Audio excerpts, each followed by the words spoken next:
This is more than legacy. This is a source of inspiration, sharing the journey of discovery. PSN College of Engineering and Technology. இந்தியாவிலேயே முதன்முறையாக சென்னையில் சூறை மீன்பிடி துறைமுகம் அமைக்கப்பட உள்ளது. சூறை மீன் துறைமுகத்தின் சிறப்புகள் என்ன பார்க்கலாம் இந்த தருணத்தில்.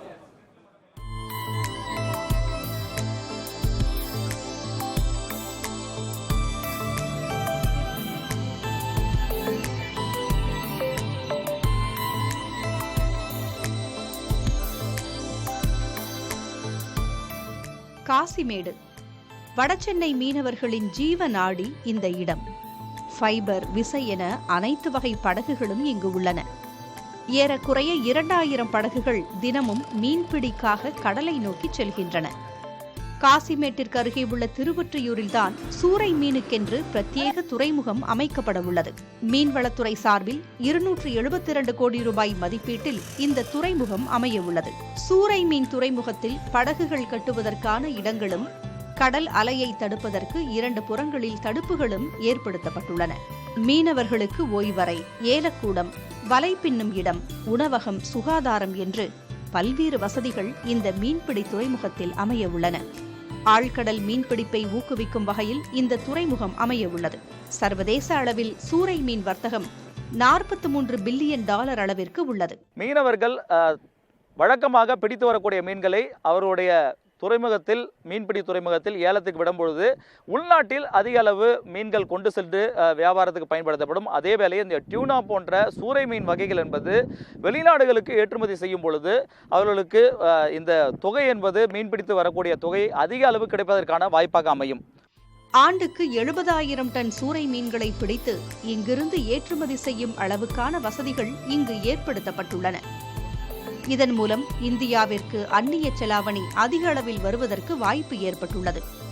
என்றாலும் துறைமுகத்தின் அளவு குறித்து மாறுபட்ட கருத்தையும் தெரிவிக்கின்றனர். இந்த துறைமுகம் யூஸ்ஃபுல்லாக இருக்காது. ஆக்சுவலாக இது கடலில் சுருக்கிட்டாங்க. ஆனால் அவங்க கவர்மெண்ட்டு கொடுத்த மீட்ரு, கடல் மீட்ரு 300 மீட்ரு 400 மீட்ரு இருக்கும். அந்த நேரம் இது கொஞ்சம் கரை வந்துச்சு, கிட்ட போட்டாங்க, சுருக்கி போட்டாங்க. இது போதுமானது இல்லை. அதிக சத்துக்களும் மருத்துவ குணமும் உடைய சூறை மீனை தமிழகத்தில் அதிகம் பேர் விரும்புவதில்லை என்று தெரிவிக்கின்றனர். வெளிநாடுகளில் சூறை மீனின் பலன் குறித்து அதிகம் தெரிந்து வைத்திருப்பதால் ஏற்றுமதி அதிகரிக்கும் என்றும் தெரிவித்தனர். சூறை மீன்களை ஒப்பந்தம் செய்வதற்கு தகுதி வாய்ந்த வெளிநாட்டு நிறுவனங்களோடு மத்திய, மாநில அரசுகள் ஒப்பந்தம் செய்து கொள்ள வேண்டும் என்று கேட்டுக்கொள்கின்றனர் மீனவ சங்கத்தினர். சூறை மீன்களை உலக நாடுகளில் இறக்குமதி செய்யறதுக்கு ஒப்பந்தங்களை போடணும்.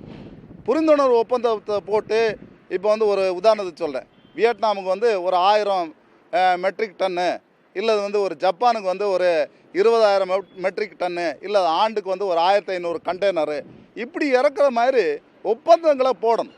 ஆழ்கடலில் மீன்பிடிக்கும் மீனவர்களை மேம்படுத்த தமிழ்நாடு அரசு 272 கோடி ரூபாய் மதிப்பீட்டில் இந்த புதிய மீன்பிடி துறைமுகத்தை உருவாக்கியிருக்கிறது. இதனால் மீன்பிடி தொழில் சார்ந்த ஆயிரக்கணக்கானோர் பயனடைய வாய்ப்பு ஏற்பட்டுள்ளது.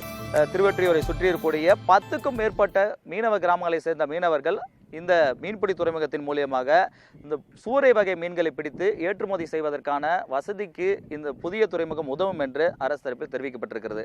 மீன்வள துறையின் மூலியமாக புதிய துறைமுகம் அமைத்திருக்கக்கூடிய வேளையில் மீனவர்களுக்கு இது மிகுந்த ஒரு உதவிகரமாக அவர்களுடைய வாழ்வை மாற்றக்கூடிய ஒரு அம்சமாக அமையும் என்று தெரிவிக்கிறார்கள். புதிய தலைமுறைக்காக ஒளிப்பதிவாளர் விஜயுடன் Sureshkumar. This is more than legacy.